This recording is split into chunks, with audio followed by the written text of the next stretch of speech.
Ka bɛn ni baaraw kɛcogo ɲuman sabatili ye Société Énergie du Mali ale bena mise à jour kɛ a ka compteur papier Isako bɛɛ lajɛlen na donna nataw la. Ni fɛrɛ kura min filɛ nin ye a dabɔkun ye ka se ka jigiya to ye ani baara kɛcogo ɲuman k'o sabati ani maa minnu bɛ baara kɛ courant na olu ni ɲɔgɔn cɛ. Donc compteur baaraw bena kɛ ka bɛn ni octobre kalo tile 16 ye san 2024 b'a fɔ kɛɲɔgɔn bɛɛ lajɛlen ye a bena code 3 de sɔrɔ chiffre 20 na ta o ta n'o kɛra aw fɛ nka a tɛna kɛ kelen ye bilen. Nin baara in hokumu kɔnɔna la ka se k'a kɛ a ka ɲa code nunu u bɛ da ɲɔgɔn kan cogo min na o de filɛ nin fɔlɔ i b'o don compteur bɛ sɔn o la i bɛ sɔrɔ ka filanan tugu o la compteur bɛ sɔn o la i bɛ sɔrɔ ka sabanan n'o y'a laban ye k'o tugu o la compteur bɛ sɔn o la. EDM SA ko b'o kɛ ɲɔgɔn bɛɛ lajɛlen na dɔnniya nin baara kura min filɛ nin ye sago tɛ se ka kɛ a kunna baara hukumu kɔnɔna la n'o y'a sɔrɔ code minnu salen don aw bolo n'a ma la baara fɔlɔ a y'u la baara ka compteur la yanni nin mise à jour cɛ. N'a ye gɛlɛya sɔrɔ walima n'a mɔgɔ bɛ kunnafoni dafalan na k'u b'a da u ka kɛɲɔgɔn bɛɛ lajɛlen kulo kan a y'an ka centre d'appel wele min ye 36 077 walima a ka taa an ka agence dɔ la kelen na. Yirimajɔ Atetebugu 759 logements olu maaw bɛ se k'a fɔ ko taare sabula min ye école franco arabu kalifa ale bɛna dayɛlɛ yen kɔni min ye denmisɛn ye ale bɛ se ka kalan kɛ arabukan na k'a kɛ tubabukan na tɔgɔsɛbɛ sara o tɛ olu fɛ yen kalo o kalo maa minnu bɛ don u ka jardin d'enfant na sa olu bɛ 1000 sara kalo o kalo. École fana no o ye franco arabu kalan ye k'a daminɛ première année na sa fo 7e olu fana bɛ kalan kɛ ye o sara o ye 1000 ye kalo o kalo. Denmisɛnninw n'o ye jardin d'enfant ye san kɔnɔna na olu ye 9,000 ye wa min ye maakɔrɔ ninnu fana ye no o ye maa minnu bɛ premier cycle kɔnɔna na olu fana ye 9,000 ye. École franco arabu kalifa ale dayɛlɛlen don o don tɔgɔsɛbɛnninw bɛ kɛ yen min ye denmisɛnninw ka kalan kɛko ɲuman arabukan ale ni tubabukan na o école karamɔgɔ jolenw b'u bolo baara taabolo ɲuman kama sa u kɛlen don ka panneau solaire belebelew sigi u ka yɔrɔ la min ye jibondenw ye n'o ye château ye o fana bɛ yen yaasa denmisɛnninw ka kalan bɛ se ka nɔgɔya cogo min k'a daminɛ nin waati in na sa maa minnu kɔni bɛ yen n'olu bɛ Yirimajɔ Atetebugu sugu kɛrɛfɛla la n'o o ye 750 logements maaw ye a ye boli joona a ka taa o denw tɔgɔ sɛbɛ sabula tɔgɔsɛbɛ sara o ye fu ye olu fɛ yen kalo o kalo sa 1000 kɔni i b'o sara i den a ka kalan na n'a ka di ye kalo saba fana i b'a sara walima i bɛ se k'a bɛɛ lajɛlen sara siɲɛ kelen min ye école franco arabu kalifa ye ale dayɛlɛ kun ye yaasa u ka denmisɛnw u ka siniɲɛsigi u ka diinɛ ko u ka diɲɛ faamuko ɲuman u bɛ se ka kɛ cogo min ni maa min b'a fɛ k'i den tɔgɔ sɛbɛ walima ka ɲininkali kɛ ka faamuyali k'a ko la i bɛ se ka nɛgɛjuru sira ale lajɛ 91 23 73 50 walima 89 44 38 88. École kalifa franco arabu ale nakun ye aw ka denmisɛnw ka siniɲɛsigi o banbali ye diinɛ faamuyako ɲuman min ye ka diɲɛ dayɛlɛ u ye sabula olu fɛ yen kalan ani denmisɛnw o de bɛ fɛn bɛɛ lajɛlen ɲɛ. ESKJ, École de santé Kalajata, Ana Bolofara Chama, Institut de sciences médicales Gore, ISM Go. Limano, Doctorate Jamon Yese, bien turcola de Madela Koi, Fio, Fuacastro, Ie Bana Yini Cardona Kari, Mimi Gasawa Gasaka Dangarika, Adamareka Yinamayala, ou Kalaka Pomo Faricolola, ou Eratin Fio, Fuacastro, Ie la Colison Mastegere, a Fle Okoro, École de santé Kalajata, Na Bolofara Chama, Institut sciences médicales Gore, on veut pas voir Kalabankoua. Femme santé bara Mayesa, Nimbera de Beke, École de santé na Bolofara Chamala. École de santé Kalajata, on a flequé en bolo jiguier. formation de qualité dɔgɔtɔrɔya sira kan min bɛ se ka dɔn k'a fɔ aw ka denmisɛnw ka futina yeelen ye o bɛɛ lajɛlen bɛ kalan nin lakɔliso dagabana ninnu na u ka bolofaraw de filɛ nin ye cycle niveau DEF technicien de santé publique infirmière obstétricienne technicien de laboratoire deuxième cycle n'o ye niveau bac ye infirmier d'état sage-femme biologie médicale formation wɛrɛ o kɔfɛ aide soignant ka taa fara matronne kan nin bɛɛ lajɛlen dasigilen don école de santé kalajata na bolofara caman institut de sciences médicales gore la ayiwa lakɔlidenw ani lakɔliden zɔnw a y'a sefa joona a ka lakɔliso in sɛgɛrɛ yanni jama ka caya u cogolen de filɛ anw fɛ kalabankura yan hôtel wasulu kɔfɛ de coyi wali kelen nɛgɛjuru banba 76 45 85 40 n'o min ja 20 80 22 20 kalan ye sini. Complexe scolaire le printemps Nyamakoro kurani na ale dayɛlɛla nin waati na denmisɛnnin k'a daminɛ a kalo 4 ale bɛ se ka taa yen o ye u ka crèche ye maternelle ale kɔnɔna na petite section moyenne section ani grande section o bɛ yen fo ka se den san 2 ma o bɛɛ lajɛlen kɛrɛfɛ u ka kalanso fana bɛ yen n'o ye premier cycle ye ɲina o b'a daminɛ première année ka taa bila 5e année na min ye kango ta fanfɛla la français kalan bɛ k'a kɔnɔ anglais kalan ale ni arabu kalan min ye complexe scolaire le printemps ye a dayɛlɛlen don Ɲamakɔrɔ kurani na sugu ale masurunan na denmisɛnw ka kalan tɛmɛnen kɔfɛ maa minnu bɛ yen sa n'olu b'a fɛ ka anglais kalan n'o ye anglais ye i kɛra denmisɛnnin ye o i kɛra maakɔrɔ ye o k'a daminɛ denmisɛnnin minnu bɛ 4e année fondamentale la fo kana se maakɔrɔbaw ma kalo 6 kalan bɛ kɛ olu kunna anglais la yaasa cogo min na u bɛ se ka anglais ale fɔ ka se ka a dɔn lakari o la sa kalo 6 kalan bɛ kɛ o la min ye complexe scolaire le printemps ye denmisɛnnin cinin olu bɛ taa ye cogo min mɔbaanu olu fana bɛ taa ye cogo min ye baluku fana ye o fana bɛ se ka taa anglais kalan ye complexe scolaire le printemps Ɲamakɔrɔ kurani na sugu kɛrɛfɛla la n'a b'a fɛ ka taa aw denw tɔgɔ sɛbɛn a y'aw boli joona walima aw ka nɛgɛjuru sira ale kɔngɔ 76 74 88 82 walima 76 33 84 72 complexe scolaire le printemps ale nakun ye yaasa min ye denbaw ye olu ka ko bɛɛ lajɛlen bɛ se ka nɔgɔya maakɔrɔw fana ka se ka anglais kalan min ye siniɲɛsigi ye ka o sinsin.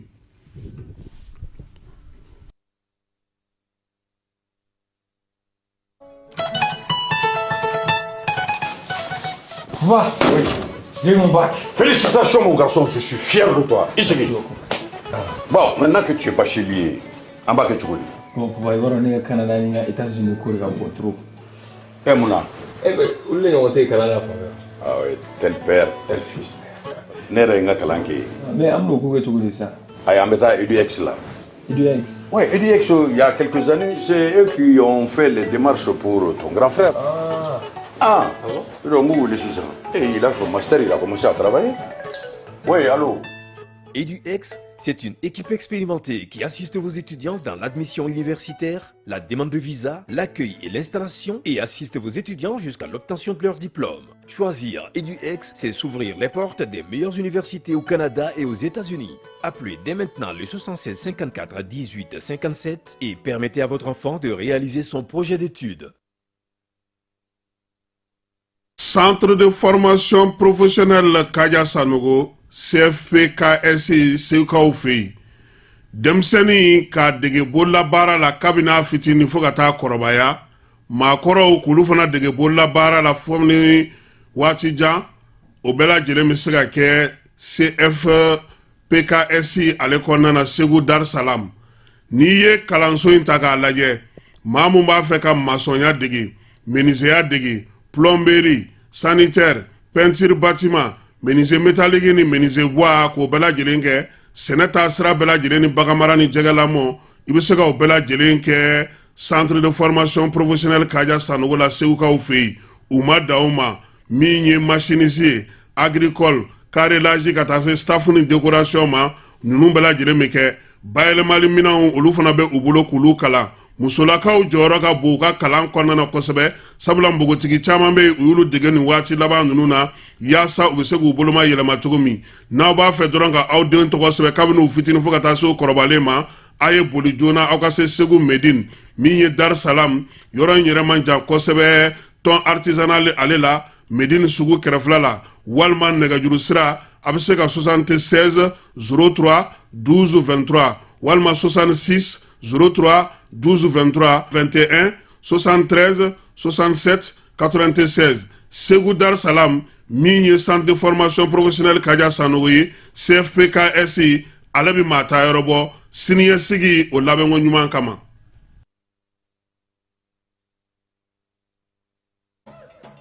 Identifier Centre de formation son numéro Move Africa Malitel, c'est très simple. Entrez le lien de la plateforme d'identification dans votre navigateur. Ensuite, entrez votre numéro de téléphone sans espace. Ensuite, entrez votre code de vérification reçu par SMS.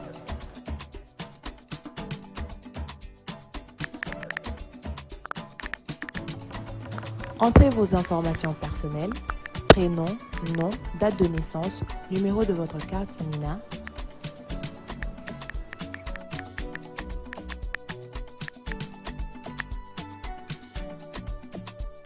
Chargez votre carte Nina et enregistrez-vous.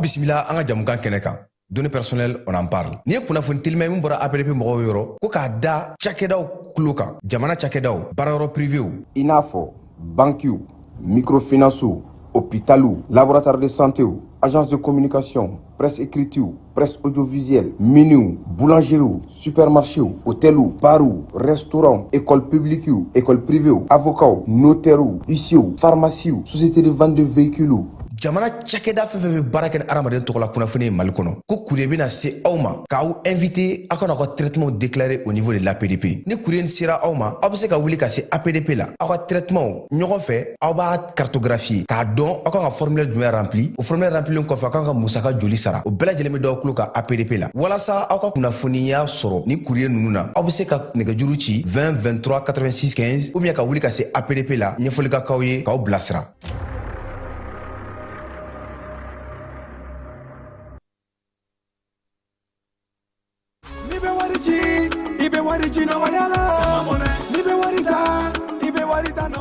Sama mɔnɛ bi maliyɛnw jɔrɔna ko n'u hamina ko dɔn o de la sama mɔnɛ ma fɛn fara a ka wari cili musakaw kan wa a ka nɔgɔn ni Mali wari ci siraw bɛɛ ye a ma da aw ma dɛ sama mɔnɛ bi dɔ fara aw de kunna wari kan ni wari bonisi ye awɔ ni wari bonisi ye kɔni aw ka sanni kɛ ni sama mɔnɛ application ye aw bɛ wari sɔrɔ aw ka compte bonisi la k'a daminɛ crédit la abonnement télé fo ka taa se courant ni ji sarali ma aw bɛ bonisi sɔrɔ nin bɛɛ la n'a ka bonisi buguna dɔrɔn aw bɛ se k'a yɛlɛma aw ka sama mɔnɛ compte la ka sanni wɛrɛ kɛ n'a ye walima ka taa wari jɛ bɔ an ka lasigiden dɔ fɛ yen aw ye mɔnɛ bɔ aw yɛrɛ la a k'a si filɛ sisan ni sama mɔnɛ application téléchargeli ye Play Store walima App Store kan ka sɔrɔ k'aw tɔgɔ sɛbɛn ni sama mɔnɛ ye aw de kunna wari bɛ augmenter. Sama mɔnɛ i yɛrɛ ta awɔ i yɛrɛ ta ni i yɛrɛ ta ye.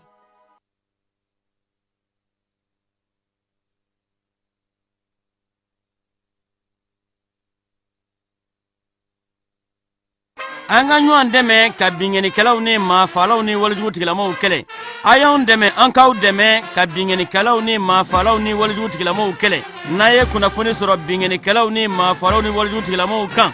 a ye nɛgɛjuru ci dɛmɛso la nɛgɛjuru sira fɛ wari tɛ sara min na 80 00 11 20 walima 80 00 11 22 walima 98 17 36 75 ngo 98 17 36 45.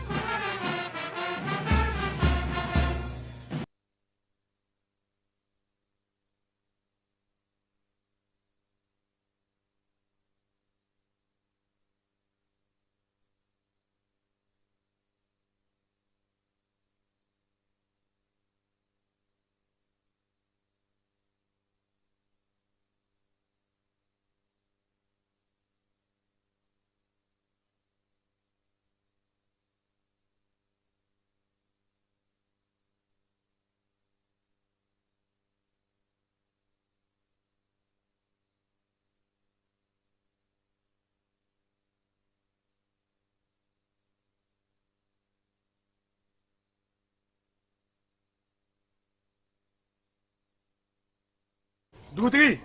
ni wari dafara e passé daka kasira dinama Sungalo e kungolo ati dugu wari ko odiba fo dugu andugu dum warata de o ko ni kuma tala sa e ka sama mone to yi i yere ta sita sita kan numéro flani wari ci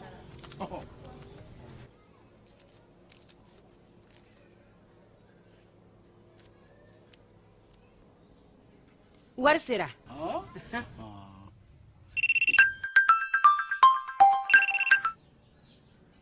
Allo ye wari sɔrɔ o ɲɛna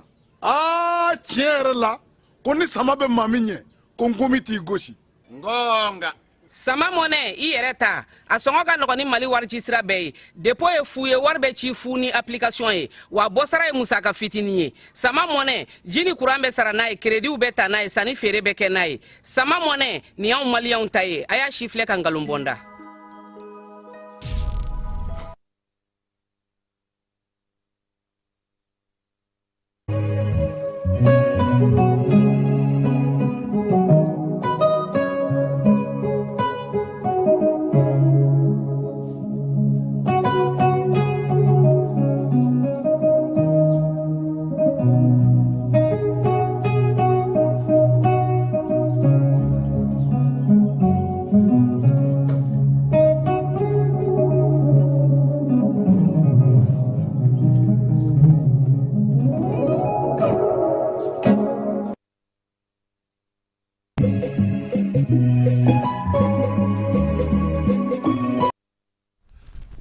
an filɛbaw ani an lamɛnbaw cɛw ani muso denmisɛn ani maabakɔrɔ k'aw bɛɛ lajɛlen fo ka aw waleɲuman dɔn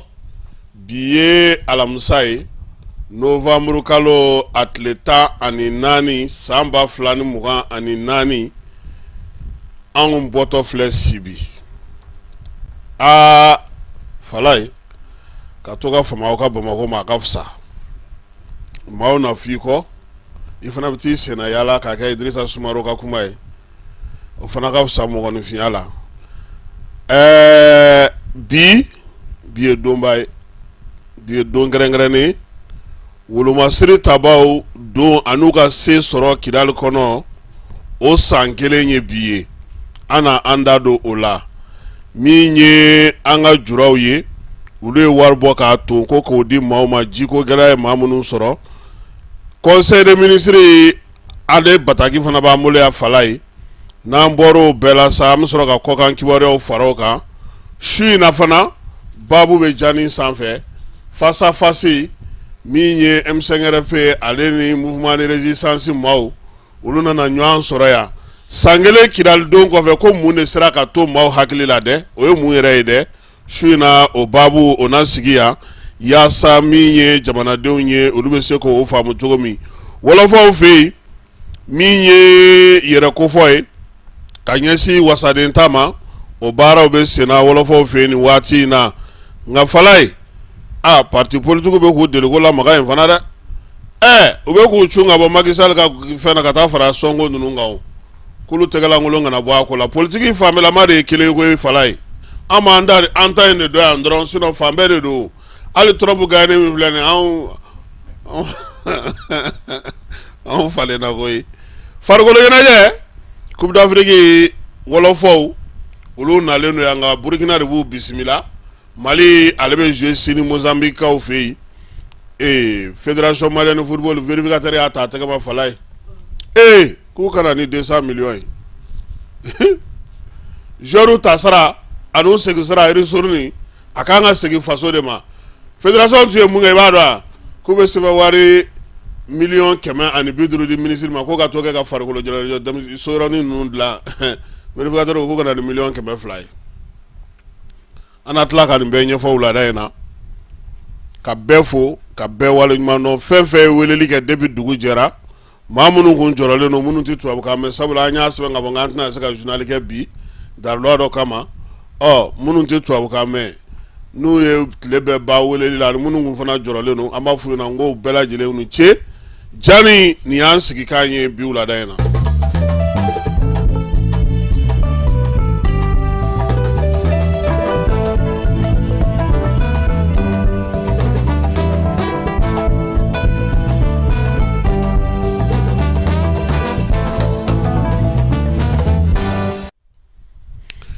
an bɛ bɛɛ fo ka bɛɛ wale ɲuman dɔn jani sugandili la yaasa ka se ka u ka kibaruyaw olu sɔrɔ. Mali ale jamana an tun ye san 12 ɲɔgɔnna kɛ Kidal an ka mara kun tɛ boli a kɔnɔ. Kidal kɔnɔ don k'a sɔrɔ k'a kanta ye k'an ka sɔrɔsiw bila ye ka gouverneur bila ye école karamɔgɔw ka cun ye kunu fala ye o sababuya bɔra don min na o ye novembre kalo tile 14 ye n'an b'a fɔ o ma sa ko armée ale kɛlen ka se sɔrɔ Kidal kan. Ko in daminɛ fala ye maa caman tun bolo ko sugo don koyi ko waliya min filɛ nin ye ko an tɛ se ka fosi ɲɛni na ko sabula ko an ye maa caman gɛn ka bɔ Kidal don novembre kalo tile 14 san 2023 ale kɛra koba ye komi hali ni diɲɛ yɛrɛ y'a dan dalen na Américains n'u ka Américain bɛɛ kɔkan fɔra tubabuw n'u ka kɔkan tubabuya bɛɛ u bɛɛ lajɛlen ye jɔnkala fɔ wolomasiri tabaw ye u ye doni min kɛ Kidal sabula u yɛrɛ tun b'a kɔnɔ cɛsiri min kɛra wulikajɔ min kɛra baara min sera ka kɛ an ka wolomasiri tabaw fɛ an b'a yira k'a fɔ a bɛ tali kɛ kabi transition ale falenni na n'o a fɔra o ma sa ko ka taabolo falen san 2021 yen de sa a yira k'a fɔ ko min ye dabolo min tun bɛ anw bolo k'o ma ɲi koyi an ka wolomasiri tabaw k'olu kɛ k'olu tɛ se ka don Kidal kɔnɔna na waati si min ye an ka jamana yɛrɛ ye a kun tɛ se k'a ka jamanaya kɛ yen cogoya si la min ye fanga bolo yɛlɛmalen k'a si min kɛ jamanakuntigi ye Mali tun bɛ taa fan bɛɛ lajɛlen na sa fo Kidal a kɛrɛ kun kɛlen don an kan kɔrɔ juru ye juru min an kun tɛ se k'an kan laminimini n'a ye sabula n'an ko Mali y'an ta ye maaw dɔw b'a fɔ ko aw dun tɛ Kidal dɛ. Fala ye sɔrɔsiw y'o labɛn de kɛ k'a ko daminɛ ni mun ye fɔlɔ min ye diɲɛ seleke 4 ka tɔnjɛkulu min bɛ yen n'an b'a fɔ o ma ko Nations Unies o ka jɛɛrɛ kɛrɛnkɛrɛnnen kɛnɛ ka sa Mali ko MINUSMA ka waa wɛrɛ MINUSMA k'a ka taa ko wa ko min ye juin kalo tile 30 ye ko kana MINUSMA sɔrɔ anw ka jamana kɔnɔ yan koyi a ka wolomasiri tabaw k'u bɛɛ lajɛlen ka taa ko in a barila diɲɛmaa la sabula Mali bɔra u ni san cɛ Nations Unies a don ma a na kɛ Mali ale kɔni kun ye dibilan don a yɛrɛ la ye u bɛɛ lajɛlen ko n'o don k'olu ka sɔrɔsiw ka segin u karabakarabatɔ fala ye u ye fɛɛrɛ dɔ sigi a bɛ fɔ masa ko résolution 2690 ko min ye juin kalo tile 30 ye san 2023 k'u ka sɔrɔsi si kana to yan tuguni o kɛlen sa a fɔra ko MINUSMA sigilen don gwa o gwa kɔrɔ ko k'o gwa la tɛmɛ wolomasiri tabaw ma o hukumu ni kɔnɔna na sa wolomasiri tabaw olu y'a dɔn k'a fɔ ko nin ko in ko nin ye baaraba ye baara min Mali fantan 4 bɛɛ lajɛlen fɛ MINUSMA kɛlen don k'a ka bugutuba turu k'a daminɛ sa utu kalo tile fɔlɔ ka na sa tile 31 ma o tun ye MINUSMA ka minɛnw cɛliko fɔlɔw ye fala ye yɔrɔ jumɛn ni yɔrɔ jumɛn tun fɔlen don o wagati Ogosagu tun bɛ o la Gundam kan tun bɛ o la Menaka tun bɛ o la nka min ye bɛɛri ye an y'o ta tasuma na dɛ sabula MINUSMA n'o y'a sɔrɔ a ye Ogosagu di ka Gundam di ka Menaka di bɛɛri kɔni ditɔ u ye kasa cɛ k'a fɔ ko juguw ka don armée ale fana kun labɛnnen don ye banbanciwale kɛbaw min ye CSP maaw ye olu n'u nɔfɛmaw kɔladenw 13 octobre utu kalo tile 13 san 2023 min ye MINUSMA ale ye kan bila yɔrɔ min armée ni banbanciwale kɛbaw karila ɲɔgɔn na an ka sɔrɔsi cɛ minnu tun bɛ yen olu ye wulikajɔ kɛ sa armée ale ka se ka yen ta baari de taara ko ye fala ye yaasa an bɛ se ka don yen cogo min ni jugawale ni banbanciwale kɛbaw n'u kɔkɔrɔdonbaw ka taa fara sɛma na a ka maaw kan u ye dugumasara cɛ ye armée ale donna ye k'i yongo k'i masaba taama ka don yen yɔrɔ la n'o o ye bɛɛri kɔnɔna ye o kɛlen fala ye bɛɛ lajɛlen y'a ye k'a fɔ an kɛra daba an ye sunata an ye tumutu mara la obi ye o bɛ fili ko dugu k'u ye blokisi siri maa ti don maa ti bɔ min ye kangarimadaw kɛra maa caman tun bɛ yen u ka butigiw datugu ka kasa kuru ka taa Madu S colonel major ale kun kan ka baara bila ka segin ka na Bamakɔ a ko k'a ko tɛ se ka kɛ ten koyi ale ye bɛɛri janjo kɛ min ye obi ninnu filili ninnu k'olu bɛɛ lajɛlen janjo kɛ blokisi min kun sigira ka don sugu kɔnɔnaw la maaw ka bɔ ka feere kɛ ale y'o baara kɛ banbanciwale ni jugawale kɛbaw ja u ka fɛɛrɛ n'u ka janjugu dalen no fala ye min ye septembre kalo tile 7 san 2023 bato min tɔgɔ ye ko Tumutu u ye taa kɛ o la. Taa kɛra o la Gunmara Rusu yan fan fɛ maa bahirika maa caman o de ye degun sɔrɔ o ko in senfɛ caman fatura dɔw bɛ olu sera ka bɔ k'a daminɛ septembre kalo tile fɔlɔ la ka na se décembre kalo tile 31 ma sa Tesaliti kan Ageloko Ansongo Kidal Douanza Falaye nin bɛɛ kɛra se nɔ kunbere nɔ ye armée malienne ni bamanciwale kɛbaw sabu MINUSMA b'a bila olu b'u cogo k'a kɔnɔ armée bɛna ka n'u bunte ka bɔ. Waleya ninnu a bɛ maa hakili jigin mun na armée ka arméya baara a ye fɛɛrɛ mun sigi sen kan k'a dɔn k'a fɔ ko MINUSMA ale fana kun kɛlen don ka ko caman sigi sen kan. Falaye an ka sɔrɔdasi minnu ye nin baara ninnu kɛ u yɛrɛ tun ye ko caman ye baara jugu minnu tun bɛ don sen na dugujukɔrɔmugu tɛ dugujukɔrɔmugu ye wulikajɔ tɛ wulikajɔ ye don o don wolomasiri tabaw jan de bɛ da u ɲɛ nka u ye nin bɛɛ lajɛlen pan ka nin bɛɛ lajɛlen kɔla sago waati min na sa u ye dugu caman minɛ u y'u ɲɛsin Kidal ma. Kidal baaraw o nana daminɛ sa septembre kalo ale tile 12 o y'a ye sa k'a fɔ ko min ye armée ye ale kɔni wulila sa o yɔrɔ la Burem bingali dɔ kɛra ye a taara o ko ɲɛnabɔ fɔlɔ sabula jugu ale kun kɛlen don ka jamisɛnninw dada yaasa ka armée sunnasurunya a kana se ka don Kidal kɔnɔna na cogo si la. O wulikajɔ de kɔnɔna na sa septembre kalo tile 12 Burem kɔnɔna na o ye bingali dɔ kɛ ye n'o ye Gao marabolo ye caman bɛ yen n'o ye jugu ye u kɔni u tora o senfɛ armée ale y'a ka baara to sen na ka fɛɛrɛ sigi sen kan ko min ye laharata k'o nɔgɔya bamanciwale kɛbaw ye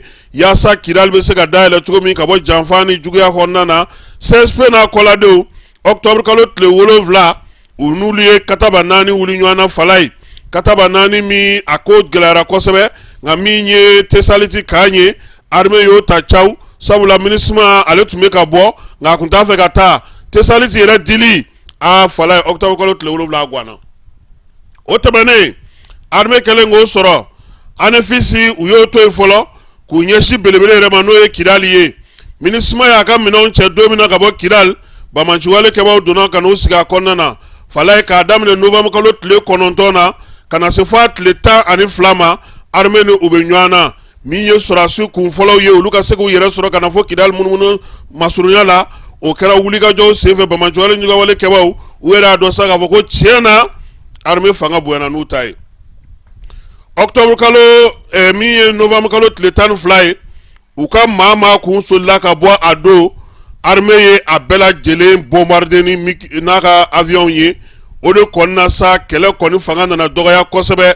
min ye novembre kalo tile 13 u y'o kɛ sɛgɛnnafiɲɛbɔ ye. Tile 14 sɔgɔmada joona fɛ armée y'i kari dugu kɔnɔ maaw bɔra k'u kunbɛn fan 14 bɛɛ lajɛlen fɛ ni dɔnkiliw ni yuyuw ye k'a f'u ɲɛna sa k'u nana ko a diyar'u ye a nɔgɔnin fɛ min ye furancɛla fanga ɲɛmaa ye général d'armée Asimi a ye foli ni tanuni kɛ ka ɲɛsin wolomasiri tabaw ma u bɔra ka baara min kɛ nin ye ka ɲɛsin ɲugawale bamanciwale kɛbaw ma a nafa ka bon an ka jamana bolo. Kidal ale tɛ duguncinin ye dugu min don a kuma ka ca a kun kɛra an tɔnkɔla sumuni ye n'an taara yɔrɔ yɔrɔ ye aw bɛ nin bɛɛ la aw dun b'a dɔn Kidal armée a y'o wulikajɔ n'o se min kɛ MINUSMA ka janfanw k'olu bɛɛ lajɛlen pan ka se ka don ni kɛlɛkɛcɛw ye ka don ni minɛnw ye ka tila tuguni ka wulikajɔ kɛ ka gouverneur ale lasigi baara ninnu bɛɛ lajɛlen Falaye kabini kuma jan sɔrɔdasi minnu bɛ yen n'olu bɛ jateminɛli kɛ n'olu ye kɛlɛw boloda n'u ye kɛlɛsew kɛ n'u ye fɛn caman kɛ ka fɛɛrɛ caman dɔn olu de tun y'a jira k'a fɔ ko ka taa k'u b'a gɛn min ye barikani ye k'o gɛn an k'an fosi ka bɔ G5 Sahel la yaasa baara min ni laɲini min n'an b'a fɛ ninnu bɛɛ lajɛlen Falaye u tun b'an bali an ka baaraw la o de la nin waati in na sa olu kɛlen k'u kɔ don ɲɛngwɛ Mali bamanci jɛkulu bɛɛ lajɛlen bɛ a jaabi dɔn bi. Tesaliti dɔrɔn tɛ Menaka dɔrɔn tɛ Gao dɔrɔn tɛ Kidal dɔrɔn tɛ wolomasiri tabaw kɔni bɛ an ka Mali duguba bɛɛ lajɛlen kɔnɔna na bi min ye mara kamabɔli ko hukumu kɔnɔna na marabolo ɲɛmaw olu fana caman sigira préfet ni sous-préfet olu taara Kidal gouverneur ale yɛrɛ sugandira ko nin fɛn in sera ka sɔrɔ cogo di wolomasiri taba bɛɛ lajɛlen y'i bolo di ɲɔgɔn ma a na an dɛmɛbaga kɛrɛnkɛrɛnnenw Iran ni Turki b'o la nka foli fanba o ye Irisilakaw ta ye sabula minɛn dɔrɔn tɛ wulikajɔ ni cɛsiri baara kɛcogo ɲuman Irisilakaw y'o kɛ min ye 14 novembre Falaye k'a dalen don dalen na ka ban han ko denmisɛnninw b'a fɔ Kidal bi ko hali n'a danna 14 novembre ma ko sɔrɔsiw ye kamalen ye k'u fo u ka wulikajɔ la sabula minɛnw sanni kalanw kɛli ka kɛlɛw kɛ ka tila ka kɛlɛkɛcɛw ta ka tila ka tuguni ka kɛlɛ kɛ falayi a ma nɔgɔn o de la sa Mali yɛrɛ y'a ye k'a fɔ ko komi ta tɛ mɛnɛ sisi tɛ bɔ a ko ko accord min bolona bilara Algérikaw fɛ yen ko anw bɔr'o la han awɔ n'an ma bɔ o la o sɛbɛn in o tun ye duguci sɛbɛn ye a tɛ bɔ kare la ka ntɛnɛn sɔrɔ falen ni baara min b'a kɔnɔ a tɛna na se ka kɛ a tɛna na lawaleya maa minnu kun sigilen na lawaleyali la olu tun bɛ ka kɛ bannaw ye a ɲɔgɔn ye kɛ ko kelen o kelen i kun ta ye 30 o bɛ di maa kelen ma a session o session o ye maa kelen kelen nin yɔrɔ ye tile o tile fala e ma se ka t'i tɔgɔ sɛbɛn o la o kɔfɛ min ye novembre kalo tile 22 Mali a ye général de division El Hadj Gamou ta k'ale kɛ Kidal gouverneur ye ale taalen a fana ye fɛɛrɛ ni dabaliw sigi sen kan ale ka nafa ye 2 ye fala ye sɔrɔdasi don Kidalika don kabila o kabila bɛ yen a sera a bɛɛ ma dugutigi o dugutigi bɛ yen fraction o fraction bɛ yen maa bɛ yen k'o ta ye bɛn ni kelenya ɲinini ye Gamou ko k'a bɛɛ lajɛlen ka na armée nalen kɔfɛ ekɔlisow u y'olu dalajɛ min ye baaraw ye ka se ka olu sigi sen kan Kidal ale kɔni san kelen nin ye maa si ma don ni mugu ye fɔlɔ k'a ci ye dɛ an bɛ armée fo o la u yɛrɛ y'a faamuya k'a dɔn ko baara bɛ sen na fala ye tiɲɛ don Kidal minɛna Aguelok minɛna Tesalit minɛna nka halisa degun bɛ yen degun min bɛ yen a bɛ f'o ma ko bamanciwale ni jugawale kɛbaaw yɔrɔ caman n'an ka jamana kɔnɔ bi k'olu ka sunɔgɔ tigɛ maaw la wulikajɔw bɛ k'u fɛ hali n'o y'a sɔrɔ u b'a dɔn k'u tɛ se sɔrɔ i n'a fɔ école de gendarmerie u nana waleya min kɛ o la Bamako pankurutigi kɛnɛ ale ni Tenza Waten Ukraine yɛrɛ ka bɔ k'a da kɛnɛmaya kɛnɛ ka bɛɛ lajɛlen ye k'a fɔ ko ale bɛ ka ninnu senkɔrɔma don n'o fala ye k'o man ka bali maa la diɲɛ bɛɛ lajɛlen ye o de dɔn k'a dɔn k'a fɔ bi ko min ye Mali ye ale kɔni kelen pe tɛ tuguni koyi Mali ani Burkina ni Niger u tun ye alliance de l'Ibtako groupement min sigi sen kan o fana bɔra k'a yɛlɛma ka kɛ confédération des états du Sahel ye donbolo yɛrɛ kɛkun ye min ye tɛgɛdi ɲɔgɔnma kɛkun ye min ye wulikajɔ kɛkun ye min ye wolomasiri tabaw olu bɛ se cogo min na ka jɛ ka baara kɛ o kɛrɛfɛ sa jamanaw ni jamana wɛrɛ sira ɲɛnabɔ ko nana don a la ka yiriwali k'o fara a kan o baaraw bɛ sen na bi nka u ka laɲini ye min ye jamanaw bɛɛ lajɛlen ka basigi baaraw ka se ka di maaw ma maaw n'u bolominɛw ka se ka lakana falayi ko min ye san kelen sɔrɔli ye armée segili o ni min bɛnna Kidal i b'o dɔn wa école karamɔgɔw seli Kidal El Hadj Gamou ale min ye gouverneur ye a selen ye a kun y'a fɔ école karamɔgɔw ye k'u ka segin ka na o plasiw la kunungo radio Mali la n'o ye télévision soba ye an y'a ye k'a fɔ école karamɔgɔ kun fɔlɔw olu kɔni sera Kidal pankuru a wulila n'u ye ka taa jigin dagi Kidal pankuru jigi kɛnɛ kan n'o ye an ka marabolo seginna ye gouverneur El Hadj Gamou ale yɛrɛ y'u kunbɛn ye ale ni a ka ɲɛmaabaw bɛɛ lajɛlen école karamɔgɔw ani école ɲɛmaaw maa min yɛrɛ bɛ yen sa n'o o y'u ka directeur de académie ye n'o ye Kidal ta ye a y'a ka nisɔndiya jira ORTM na koyi Idrissa Kulibali a ko ko nin ye damu ye olu segilen ka na ka Kidal dugukolo sɔrɔ denmisɛnw kan ka kalan fɛn fɛn kɛ fala ye k'u na cɛsiri a bɛɛ lajɛlen na a bɛ se ka sigi sen kan cogo min nin ye belebelew ye an bɛ se ka min fɔ armée ka segili la Kidalikaw fɛ yen an bɛ taa e fan fɛ yanni an kana don conseil des ministres ale kɔnɔna na.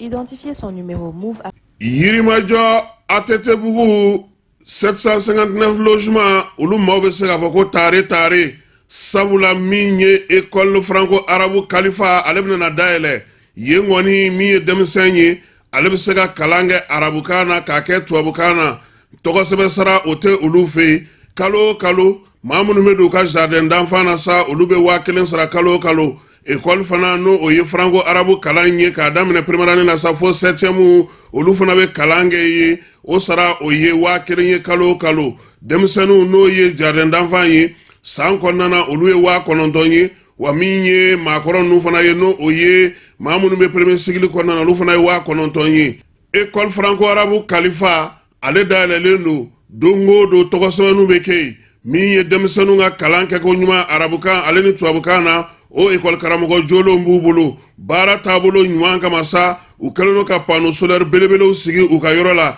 min ye jibondow ye n'o ye sato ye o fana bɛ yen yaasa denmisɛnninw ka kalan bɛ se ka nɔgɔya cogo min k'a daminɛ nin waati in na sa maa minnu kɔni bɛ yen n'olu bɛ yirimajɔ ATT-bugu sugu kɛrɛfɛla la n'o o ye 750 logement maaw ye a ye boli joona a ka taa denw tɔgɔ sɛbɛ sabula tɔgɔ sɛbɛ sara o ye fu ye olu fɛ yen kalo kalo sa 1000 kɔni i b'o sara i den a ka kalan na n'a ka di i ye kalo saba fana i b'a sara walima i bɛ se k'a bɛɛ lajɛlen sara siɲɛ kelen min ye école franco arabu kalifa ye ale dayɛlɛ kun ye yaasa u ka denmisɛnw u ka siniɲɛsigi u ka diinɛ ko u ka diɲɛ faamuko ɲuman u bɛ se ka kɛ cogo min ni maa min b'a fɛ k'i den tɔgɔ sɛbɛ walima ka ɲininkali kɛ ka faamuyali k'a ko la i bɛ se ka nɛgɛjuru sira ale lajɛ 91 23 73 50 walima 89 44 38 88 école kalifa franco arabu ale nakun ye aw ka denmisɛnw ka siniɲɛsigi o banbali ye diinɛ faamuyako ɲuman min ye ka diɲɛ dayɛlɛw ye sabula olu fɛ yen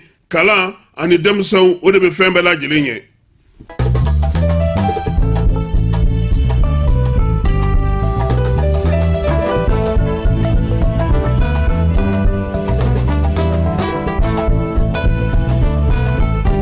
An bɛ don conseil des ministres ale kɔnɔna na ale ka laadala lajɛ min bɛ kɛ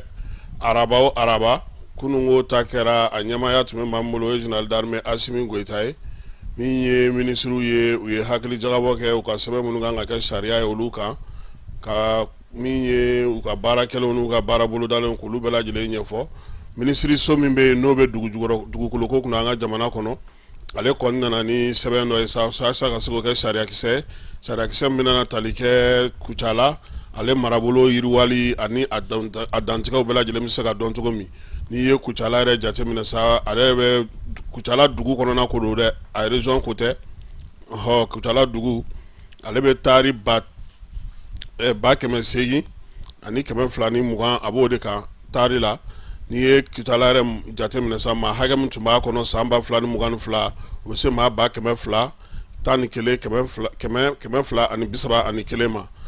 bi waati na sa a yɛrɛ k'a fɔ ko min ye dugu min don a bɛ ka bonya a bɛ ka taa ɲɛ yaasa ka se ka fɛɛrɛw tigɛ sariya ale hukumu kɔnɔna na a ka bonya ni n'a ka baarabaw bɛ se ka boloda a ye cogo min minisiri ko ko a nana ni sariya in ye sariya min na to sa Kucala dugu yɛrɛ a na se ka walawala ka se ka baarabaw sigi sen kan san 20 nata ninnu kɔnɔna na min ye Kucala ye sa ko décret in kɔni tali bɛna na to u ka se k'u yɛrɛ tɔgɔla baarabaw kɛ ka yiriwaliw sigi sen kan sirabaw k'olu bɔ k'a kɛ duguba yɛrɛ ye i n'a fɔ an ka faaba tɔw bɛ cogo min sabula bi min ye Kucala région o faaba yɛrɛ de fana ye Kucala dugu yɛrɛ kɔnɔna ye o kan ka sigi sen min kan sa n'o ye chemin directeur ye o baara o de kɛra ministre fɛ a sariya ka yamaruya yaasa u bɛ se ka baara kɛ cogo min hali n'u fana bɛna dɛmɛbagaw ɲini u yɛrɛ la sɛbɛn kɔni yamaruyalen don ka d'u ma Samankɔkaw fana fɛ yen ministre min bɛ sɛnɛko kunna ale y'a yira sa k'a fɔ ko titre foncier min bɛ yen n'o ye 2,259,146 ye n'o sigilen don Kati ale cercle kɔnɔna na n'o bɛ Samankɔkaw fɛ yen sɛnɛkɛyɔrɔ min don sa ale kɔni kun sigira commune de Mande kɔnɔna de la min ye sumanw ye olu ladonni baaraw bɛ se ka kɛ ale yɔrɔ la ka sumanw ɲɛbila baaraw kɛ baganw ale ni min ye an ka sɛnɛfɛnw ye olu lakɔlɔsiliw ka se ka olu sigi sen kan o kɛnɛ de don kɛnɛ in kɔni fana na sa a bɛ se ka kɛ min ye nakɔ baaraw bɛ se ka kɛ baara misɛnnin wɛrɛ bɛ se ka kɛ fo ka taa se yiridenw ma olu bɛɛ lajɛlen bɛ se ka kɛ a kɔnɔna na nka a kun yira sa k'a fɔ ko degun kun b'a la gouvernement kɔni ye yamaruya ta zen sa k'a kɛ titre foncier ye maa si tɛna sigi min kan tuguni k'a ta k'a di sɛnɛ minisiri ma ale ka se ka baara kɛ n'a ye minisiriw ka baara an'u ka kow bolodaliw kɔnɔna na minisiri bɛ sariya ko kunna sa ale ye conseil de ministre ladɔnniya k'a fɔ ko min ye kasobon ko ɲɛnabɔli ye o jɛrɛ segina o yɛrɛ daminɛna bi segukaw fɛ yen baara in bɛ kun cɛ nin kalo in tile 16 kasobon baarakɛlaw kasobon kɔnɔmaw kasobon yɛrɛ bɛ se ka laminɛ cogo min na yɛlɛmali bɛ se ka don a la sa baara in kɛ kun ye o ye k'a daminɛ nin kalo in tile 14 na bi fo ka taa se tile 16 ma segukaw fɛ yen min ye conférence in ye ale kɔni bɛ ka kɛ yen yaasa kaso yɛrɛ minɛ cogo ni kaso baara kɛ cogo fɛɛrɛ kura minnu bɛ se ka sigi sɛbɛn kura minnu bɛ se ka kɛ a la u na taa o kumaw kɛ yen ministre mairie fondation kunna sa ale y'a yira sa ko ka kɛ ni an ka jamana yɛrɛ taabolo ye an ka adamadenyaw n'an ka maanifinya taabolo ko bɛ se ka sigi sen kan cogo min k'o kɛ barosigi ye barosigi min n'o baaraw kɔmasegiw kɛra yɔrɔ caman na a ko k'a kun fɔlɔ k'o daminɛna juillet kalo ale tile 18 ka taa kun fori octobre kalo ale tile fɔlɔ san 2024 min ye tako filanan ye sa o kɔni daminɛna octobre kalo ale tile 9 ka taa kun fori a tile 15 o de senfɛ sa an ka lasigiden minnu bɛ kɔ kan jamana yɛrɛ ka marabolo minnu bɛ yen faso tɔnjɛkulu minnu bɛ yen fo ka taa se kunnafonidilaw ka tɔn ma maliyɛn minnu bɛ kɔ kan ko ninnu bɛɛ lajɛlen la ko dɔnna ko in na fɛɛrɛ ninnu bɛna sigi sen kan sa yaasa a ka se ka kɛ kalansen ye kalansen bɛna na kɛ gafe ye jamanakuntigi yɛrɛ ye min laɲini a ka se ka kɛ ka baara kɛ minisiri min bɛ sɛnɛko kunna ale ko a jɔrɔlen don dɛ fala ye ko nin waati in na ko samiya kɔni min ye ɲinansan ye ko a ko gɛlɛyara kosɛbɛ gɛlɛyaw yɛrɛ nana kɛ ka bɔ min na sa o ye k'a fɔ nin waati in na tɔnw k'olu bɔlen don olu ye tiɲɛni caman kɛ yiridenw na an'an ka yirisun na minnu bɛ den ko min ye sumanw fana ye ko u ye tiɲɛni don olu la nakɔ dɔw kɔnɔna na kosɛbɛ Kayi mara Segu Tombouctou Kita Nara ale ni Yoro ko min ye ngɔbɔnin fana ye ko fana nalen don nin waati na kana fara ko kan u bɛ k'o la kɔlɔsi o fana bɛ ka ɲɔ ale ni malo ani keninge k'o tiɲɛ marabolo minnu kɔnɔna na o ye Kayi Kulukoro Sikaso Segu Mopti Gao Kita Buguni Kucala ani San ko min ye fɛn wɛrɛw ye fana minnu bɛ suman yɛrɛ tiɲɛ k'olu fana bɛɛ lajɛlen la kɔlɔsilen don nin waati in na nka ko fɛɛrɛ ni dabali sigira sen kan sa yaasa ka se ka nin waleya cɛjugu ninnu bɛɛ lajɛlen kunbɛn maa minnu bɛ yen n'olu bɛ sumanw kɔlɔsi olu ka dɔ fara olu hakɛ kan min ye sɛnɛkɛyɔrɔw ye ani baganmara yɔrɔw k'olu jateminɛ fɛn ɲɛnɛmani minnu bɛ yen n'u bɛna na don u la ka se k'olu bali labilali ani ɲɛfɔli ka se ka maa minnu bɛ yen n'olu bɛ sɛnɛko hukumu kɔnɔna na k'olu dɛmɛ k'o baaraw bɛ sen na kalan fana bɛna na kɛ sa ka birigadiw sigi sen kan duguw kɔnɔna na yaasa nin fɛn ɲɛnɛma ninnu bɛ se ka kunbɛn cogo min ministre no o ye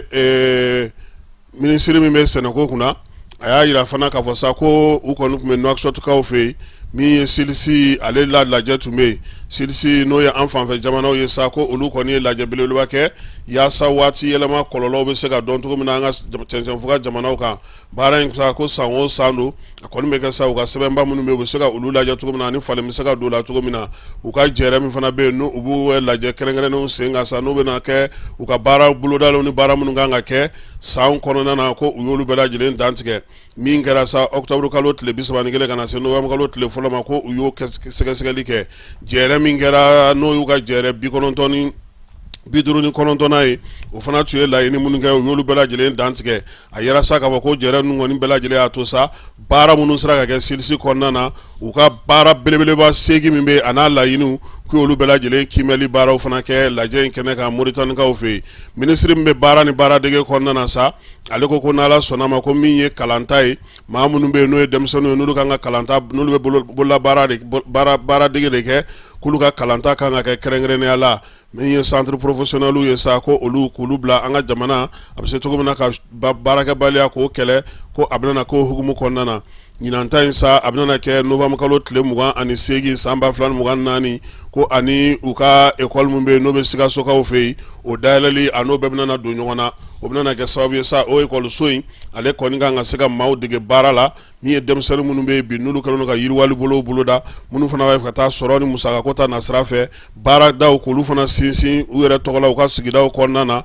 min ye sɛnɛkɛbolow ye ko o baara bɛna na tali kɛ o la Sikasokaw olu fɛ yen minisiri bɛ muso den ani du kunna ale conseil des ministres la dɔnniya sa k'a fɔ ko u ye jɛrɛ belebeleba bolodalen don den ale tɔgɔ la novembre kalo tile 20 ko ɲinanta in ko u b'a fɛ k'o kɛ gintanba ye gintan min ni jamana wɛrɛw fana bɛna na ye a la dɛmɛjɛkulu olu sen bɛna na ye a la a kan ka kɛ fɛɛrɛ sa den yɛrɛ ka adamadenya taabolow bɛɛ lajɛlen kan maanifinya yɛrɛ tɔbɔtɔli an ka jamana kɔnɔ minisiri ko sa ko min ye denmisɛnw ka hakɛw ye denmisɛnw yɛrɛ bɛ kɛ cogo di bi u ka siniɲɛsigi bɛ kɛ cogo di ko nin bɛɛ lajɛlen bɛna na kɛ barosigi ye a ko ale kɛnɛ kan minisiri a y'a yira fana k'a fɔ ko musow olu tɔgɔla don dɔ bɛ n'a bɛ fɔ ma sa ko tile 16 ko ka wuli ka jɔ kɛ musow gosili anw cɛw gosili dun Falaye dɔw b'an dasugo madame le ministre dɔw ti sɔn dɛ ni y'i farati i laban i ye salon kɔnɔna sɔrɔ ka si y'i ja dɛ dɔw b'o kɛ dɛ ma maa tɔgɔ fɔ n ka kuma ka dan yan fana dɛ campagne Falaye ko tile 16 ko ka ɲɛsin wulikajɔ ma maa minnu bɛ musow baadɛbɛ dasi ani npogotigininw baadɛbɛ dasi ko ɲinanta ko novembre kalo tile 25 don ka taa se décembre kalo ale tile 10 ma ko ɲinanta bɛna na kɛ sa musow yɛrɛ jɔyɔrɔ du kɔnɔna na ani yiriwali ani ka se ka waleya cɛjugu minnu bɛ yen n'o bɛ degun ta ka ɲɛsin musow ma ko k'olu bali wa baara in sa ko n'a daminɛna novembre kalo ale tile 25 ko a bɛna na to senna ko sabula k'a ni diɲɛ seleke naani Falaye ne ni musow ti bɛn min na o ye nin ye ne ko sisan minnu taara concours kɛ kamɛsi la muso 7 minnu gagné o kota de 5 ma wa ou bien u ka se de y'a to u y'a sɔrɔ u ka se de y'a to u y'a sɔrɔ musow fana ka bɔ kota ko in na a y'a cɛsiri a k'a jija a ka fɛnw ɲini ni fɛn min dira aw ma o tɛ mɔgɔ sinsin dɛ a ye bɔ kota ko in na a ka wuli k'aw jɔ a k'aw cɛsiri aw ka baara kɛ o la n'aw ye min sɔrɔ o y'aw ta ye nka k'a ta k'a di ko aw ta ye kota ye i ma sɛgɛn ka fɛn min ɲini i t'o baara ka ɲɛ dɛ tile 16 cɛ kana s'a muso ma yen u k'a fɛ Falaye sinon dɔw tɛ se ka to yen ten dɛ dɔw tɛ se ka to yen ten nka dɔw fana ma nɔgɔn dɛ u b'i ni da bɛɛ bugɔ ka jigin ɲɔgɔn i si bɛɛ n'i nana retard la hali a tɛ k'i la i ka mago ka da la aw bɛɛ y'o Falaye o don nasɔngɔ kama a kun tɛna cɛ faga de muso kun tɛna cɛ faga nasɔngɔ ko kama pinakolela ko nasɔngɔ t'a bolo ka di ko courant tigɛlen don k'a tɛ ka se ka wari sɔrɔ sisan ko courant tigɛ bɛ yen muso ye piyɔsi de ta k'a kun sɔgɔ n'a ye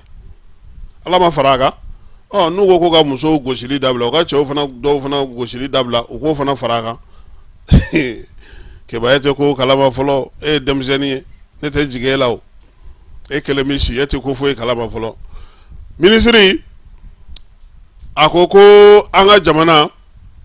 ko olu kun taara jɔyɔrɔ fana fa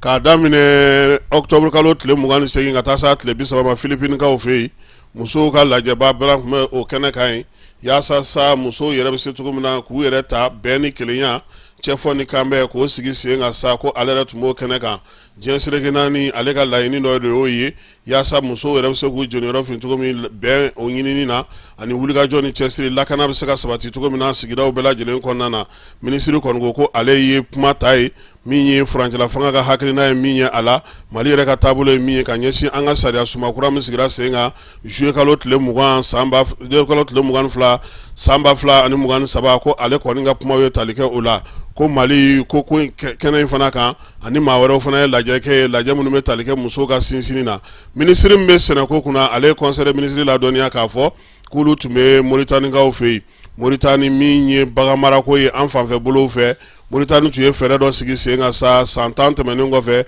o kimɛli tun bɛ senna Mauritanie-kaw fɛ yen Nouakchott min ye baara in novembre kalo tile 6 a daminɛna ka taa ba tile 8 an ka minisiri n'o ye Yubaba ye ale tun bɛ a kɛnɛ kan a ko k'a y'a to sa baara minnu kɛra bagan marako la bagan sikura minnu bɛ yen min ye bagan sugu bɛɛ lajɛlen ye ko u y'olu bɛɛ lajɛlen fɛsɛfɛsɛ gɛlɛya minnu bɛ cɛncɛn fo ka jamanaw kan degun minnu bɛ bi bagan marako yɛrɛ la diɲɛ yɛrɛ kɔnɔna na k'u y'u da don nin bɛɛ lajɛlen na wa min ye fɛɛrɛ kɛrɛnkɛrɛnnenw fana bɛ se ka sɔrɔ cogo min na baganw bɛ se ka lamara ka ɲɛ an yɛrɛ bɛ se ka an ka baganw ta cogo min na k'u ye ka kumaw ye tali kɛ nin bɛɛ la Falaye minisiri min bɛ kɛnɛyako kunna n'o y'an yɛrɛ terimuso colonel Asaba Jalo ye ale ye conseil des ministres ladɔnniya k'a jira k'a fɔ sa ko nin waati in na bana minnu b'an fɛ yan n'o o ye coronavirus ye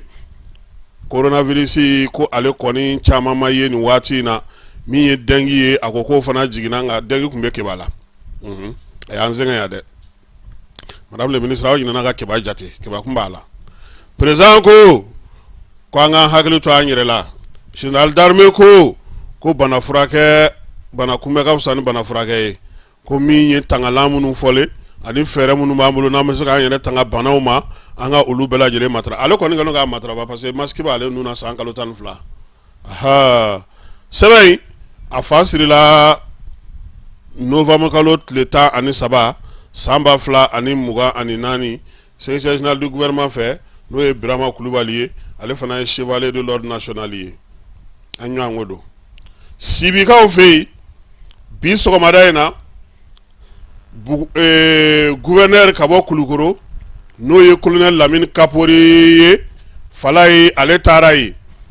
CAC n'o ye alimanw ka baɲumankɛtɔn min bɛ n'a ye Claude Cesira tɔgɔlata ye ale ye o min sigi sibikaw fɛ yen ni mugutigiw bɛ kala ye bayɛlɛmali la o projet in senfɛ sa u bɛ ka baara caman kɛ sibi ani kalasa kɔnɔna na o de la sa ekɔliso kɔni n'o ye seconde cycle u y'o jɔ kilasi 3 k'o di kalasakaw ma o tile dili de tun bɛ bi Kulukoro gouverneur min ye Kati ale académie directeur ye ka taa fara maa minnu bɛ yen n'olu bɛ kalanko la alimanw yɛrɛ n'o ye projet coordinateur international ye Dr Ener Partendig ale tun bɛ kɛnɛ kan ka taa fara coordinateur national kan n'o ye Sala Babi ye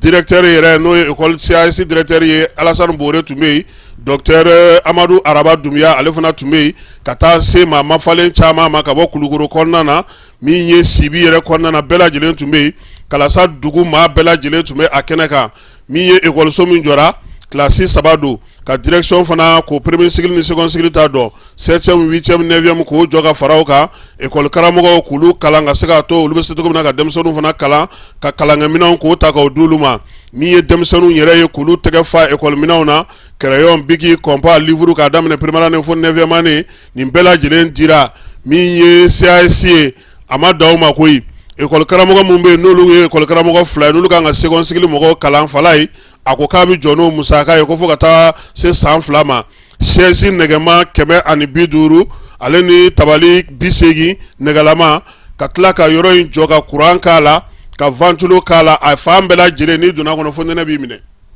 an tɛ taa sibi Lamine Kapori Sanogo an k'ale lamɛn Sala Babi bɛ tugu la min ye kapu maa tɛ a muso in dugutigi ka ciden o bɛ sɔrɔ k'a ko tɔ dafa. An sera yan kalasa bi kana centre de formation professionnelle mun ɲɛsinnen don an ka sɛnɛfɛnw bayɛlɛmali ma donc ale ye kalanso 3 de dilan ani direction 2 donc ka tila ka minɛn k'u kɔnɔna na alors ka kɛlɛnkɛminɛnw di denmisɛnninw ma donc ka tila ka enseignant 2 ta baara la fo 2027-2026 donc an nana ka na o kolomokari kɛ an bɛ se ka min fɔ dɔrɔn centre min n'a ɲɛmɔgɔ ye Sala Babi ye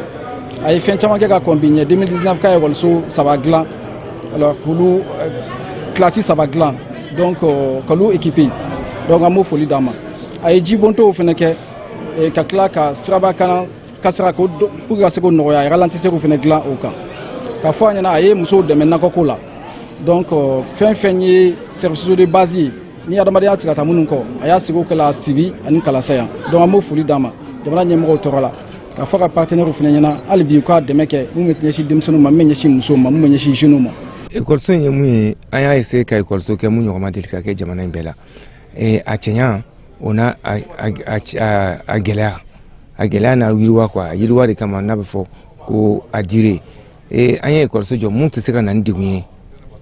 a dibagaw ma an y'a di minnu ma a kana na ni degun ye o de y'a to n'i y'a jɔ cogo la a bɛ taa fo san 100 san 20 san 120 hakɛ la a mɛnni na nafolo min donna k'a ka ca a bɛ $120 ka taa fo $150 hakɛ la fɛn fɛn n'u mago bɛ se ka jɔ a la u m'a si bɔ projet y'a bɛɛ ta n'a a baarakɛminɛnw o a ɲinini fɛnw fɛn fɛn de bɛ se ka courant ye ne fɛn fɛn bɛ se ka k'a kɔnɔ ni ventilateur ka fɛn bɛɛ de k'a kɔnɔ hali ka mɛtiriw ta an bɛ minnu sara san 2 kɔnɔ minnu bɛ se ka dɛmɛ kɛ ekɔli ma kɔrɔlen u b'a fɔ ko n'u ye ekɔli dayɛlɛla yɔrɔ la i b'a daminɛ ni 7e après ça an bɛ da ka 8e an y'a fɛ a bɛɛ de ka dayɛlɛ parce que denmisɛnninw bɛ bɔ kalasa u bɛ taa sibi u bɛ taa ekɔli 3 la o denmisɛnninw ka ca u bɛ fɛn caman de ye sira in na sira in ka jan mobilibaw bɛ sira kan tile ka farin soit nɛnɛw ka farin a bɛ denmisɛnninw la muruti denmisɛnninw mansaw la muruti o de y'a to an ko an bɛ fɛ ka ko de bila sen kan mun na ekɔli bɛ se ka dayɛlɛ a kilasi in 3 bɛɛ o la an bɛ maire fo ka DCAP fo vraiment u ye wulikajɔ k'a la pour que a bɛ se ka kɛ mun tɛ kɔrɔlen ta ɲɔgɔn ye ka école classe in 3 bɛɛ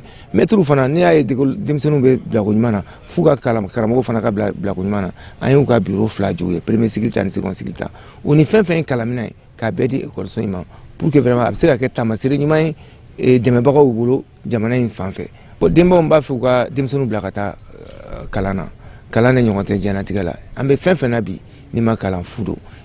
kalan in a ka di denmansaw bɛɛ mais kalanko musaka de ka gɛlɛn mɔgɔw ma mais u k'u cija u ka u yɛrɛ bila ka fɛn fɛn b'u bolo k'a bila o sira kan u kana don denmisɛnninw n'u ka hɛrɛ cɛ diɲɛnatigɛ kɔnɔ mais an b'a dɔn ko musaka ko ka gɛlɛn mais u bɛ se mun na u k'o kɛ vraiment denmisɛnninw ka kalan o de ɲɔgɔn tɛ. Nisɔndiyalen don fo k'a dama tɛmɛ ka da kan an ka partenaire n'o ye CA ye Allemand ninnu u y'an kɛlen don k'an dɛmɛ baara la yan Sibi fo k'a dama tɛmɛ u ye an ka CAP implantelen don Sibi de Kalasa yan a kɛra i b'a fɔ ko CAP ye olu yɛrɛ de ta ye u b'an bonya ni karama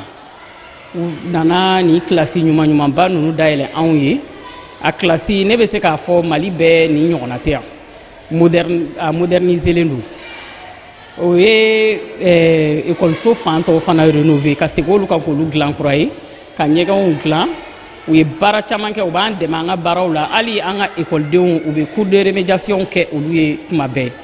ne kɔni nisɔndiyabagatɔ n'i y'a fɔ a ma k'a tasuma faga n'a daji m'a faga nunji b'a faga an b'u fɔ k'u barikada halisa ala ka partenariat in ala k'a yiriwa an ni ɲɔgɔn cɛ. Lɛkɔliso dayɛlɛ lɛkɔliso ni ɲɔgɔn tɛ an fɛ Manden bɛɛ a n'an se yɔrɔ min don a n'an s'an dan na yanni lɛkɔliso nin ka dayɛlɛ i y'a lɛkɔliso nin na cogo cogo yan dɔgɔtɔrɔsow tan ne a diyara an ye fo ka dɛmɛ tan bi a ma yɔrɔsi sɔrɔ an fari dɔ an bɛ min ma sisan sa denmisɛnninw ka kalan kɛ ka tila k'a minɛ ko ɲɛ sala babi a ye min kɛ ne ye ne tɛ sira sɔrɔ k'a ta daminɛ a ma fɔ bi mais ya fɔɲɔ nana o sanna ka lɛkɔliso kɔrɔ k'a tɔli bɛɛ ta ka bɔ a kunna sala babi y'a ta a dilan k'a ɲɛ kalan b'a k'ale kɔnɔ su fɛ le ayiwa ka foli di sala babi a n'a baarakɛɲɔgɔn bugu jara yi a baarakɛɲɔgɔn bɛɛ an b'a boli da bɛɛ ma aliman ka baarakɛbila fɛn fɛn b'an kalasa ye an b'a foli da yi ma. Ayiwa an bɛ Sibikaw fo min ye dugutigi n'a ka maaw ye k'u bɛɛ lajɛlen fo k'u waleɲuman dɔn CAS an b'a ɲɛmaaw bɛɛ lajɛlen fo nin waati in na min ye minɛn kɔni ye sa an bɛ se k'a fɔ olu dira jagokɛla minnu b'an ka jamana kɔnɔ fala ye chambre de commerce mɔgɔw u kun ye layidu ta ko u bɛ taa ɲɔgɔn ye ko ka fara ɲɔgɔn kan yaasa ka se ka gouvernement dɛmɛ sanjiko gɛlɛya in na cogo min na o hukumu kɔnɔna na sa sefa wari $300,000 u kɔni y'o ta k'o di bi ministre ma ko k'u boloma dɛmɛ sanjiko ale kɔlɔlɔ hukumu kɔnɔna na Isa Kawo Jimuka ko hukumu kɔnɔna na sa ACU kɔni ale ye Amadu Mohamed Atayer ale lamɛn nka ko jaabi kɛra min ye an b'o dɔn fɔlɔ sabula an bɛ don tuma min na o y'a sɔrɔ u ma tila lamɛnli bɛɛ lajɛlen na ni min bɔra la nɛgɛ kanɲɛ 21 waati an n'o da aw bɛɛ lajɛlen tulo kan vérificateur ale tun bɛ président fɛ yen bi a taara dantigɛli kɛ sa min ka se ka ɲɛfɔli kɛ an bɛna tila ka segin o kan nka vérificateur ale ye Mali fédération de football fana nɔ minɛ fala ye ko joueur musaka min bɛ don u ka avion tali la ani u ka taa ni ka seginw la o wari kan ka segin Mali jamana ma ni coupe d'Afrique ale banna Côte d'Ivoire ta in na sa ko sefa wari $200,000 fédération kan ka o ɲɔgɔnna de lasegin min ye Mali ministère des sports ma ka kɛ ni joueur olu ka pankuru o sɔngɔw ye o musaka in ko o ma segin Nigérikaw fɛ yen kɛlɛkɛla dɔw tun bɛ waati dɔ la olu y'a jira sa k'a fɔ ko Bazoum kɔni k'u b'ale de sɔngɔrɔma don nka kunun ko a yira k'a fɔ sa k'u kɔni ye kɛlɛbere jigin pewu gouverneur min bɛ Agadezkaw fɛ yen k'a f'u ɲɛna sa k'u bɛ sigi wolomasiri tabaw ka gun kan u y'a jira sa ko Niger maa falen caman bɛ yen n'u ka dugudentɔ ɲɛmaa caman bɛ yen i n'a fɔ Air Info y'a lakali cogo min na ko olu de wuli ka jɔ kɛ yaasa ni maa ninnu n'o o ye Front Patriotique pour la Libération ye FPL u bɛ se cogo min na ka marifa bila u ka kɛlɛkɛla maa 9 kɔni sɔnna o ma nin waati in na kumaɲɔgɔnyaw ko olu fana bɛ sen na RDC kaw fɛ yen nin waati in na sa baara min bɛ sen na ye o ye olu ka kiiriko ye novembre kalo ale tile 6 la sa baaraw daminɛna u ka jamana yɛrɛ kɔnɔna na sa min ye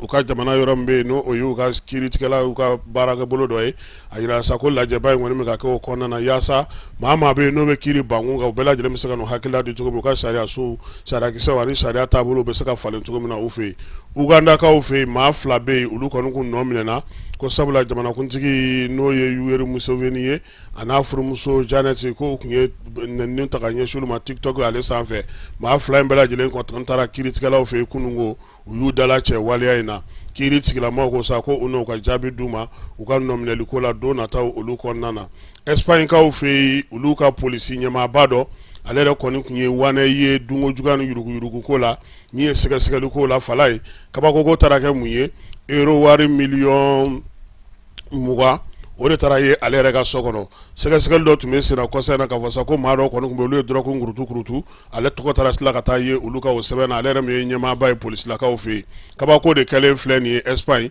u y'a yira sa k'a fɔ ko min ye maa kofɔlen kɔni ye a yɛrɛ na bila kaso la nin waati in na Madridikaw olu fɛ yen Espagne jɔrɔna bɛ yen sabula ko halisa ko san a m'a tɔ to min ye kabafin min bɛ u ka ye u y'a yira k'a fɔ ko a sanji barika bɛ sɔn ka bonya kosɛbɛ u kɔni kɛlen don ka kangaridaw kɛ k'a fɔ maaw ɲɛna ko min ye kow ɲɛ dugudenw k'u hakili to u yɛrɛ la u bɛ bɔ ka taa yɔrɔ o ka fɛɛrɛ ni dabaliw tigɛ yaasa u bɛ se ka dogo yɔrɔ la yɔrɔ min na sanji ale ka degun tɛna se ka o sɔrɔ kosɛbɛ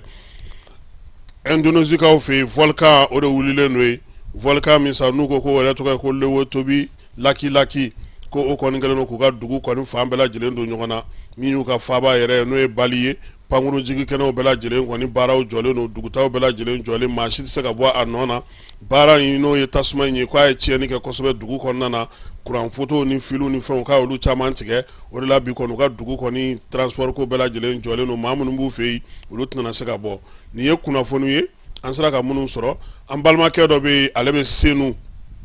a tɔgɔ ye ko Famakan Jara a ko k'ale ka portefeuille tununa kunun ko 6h du matin autogare fanfɛla la sabula minɛn de tun b'a bolo k'a to sotarama kɔnɔna na min ye